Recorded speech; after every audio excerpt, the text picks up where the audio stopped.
Let me ask you something. If tomorrow the government said, "Good news, we're getting rid of income tax," how would you feel?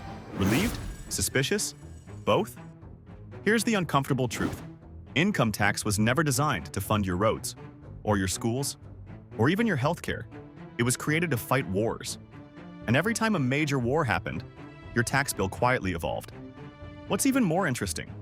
Almost every income tax in history was introduced as temporary, and almost none of them stayed that way. Let's rewind. It's 1799. Europe is on fire. Napoleon is expanding. Britain is broke due to how fast the war is draining the treasury. Enter William Pitt the Younger. He proposes something radical.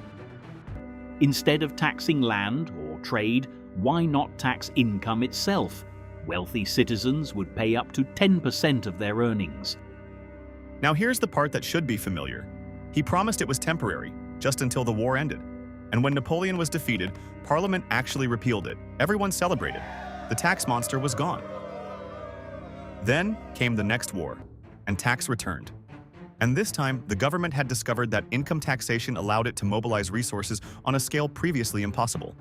Armies could grow larger, navies could expand faster, industrial production could surge.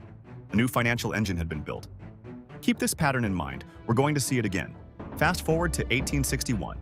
The United States is tearing itself apart. The Civil War has begun. President Abraham Lincoln needs money, fast. Tariffs and land taxes won't cut it. So Congress introduces America's first federal income tax. Again, temporary. And after the war, it expired. For decades, the federal government operated without a permanent income tax. It relied mostly on tariffs and excise taxes. Many Americans believed a direct tax on income was intrusive, even unconstitutional. But the world was changing. Industrial fortunes were rising, tensions in Europe were building towards something catastrophic. By 1913, the 16th Amendment was passed, allowing a federal income tax permanently. At first, it barely affected most Americans. Only about 3% of the population paid it. It was seen as a tax on the rich. Then came World War I, and this is where everything changes. World War I wasn't a small conflict. It was industrial, massive, and mechanized. Governments didn't just need soldiers. They needed factories, steel, ships, railroads, and weapons in the millions. And that required something predictable: revenue. During the war, income tax rates increased sharply, and the number of people subject to the tax expanded. What had been a narrow tax on the wealthy began widening. But the real shift came in World War II. Before World War II, fewer than 10% of Americans paid federal income tax.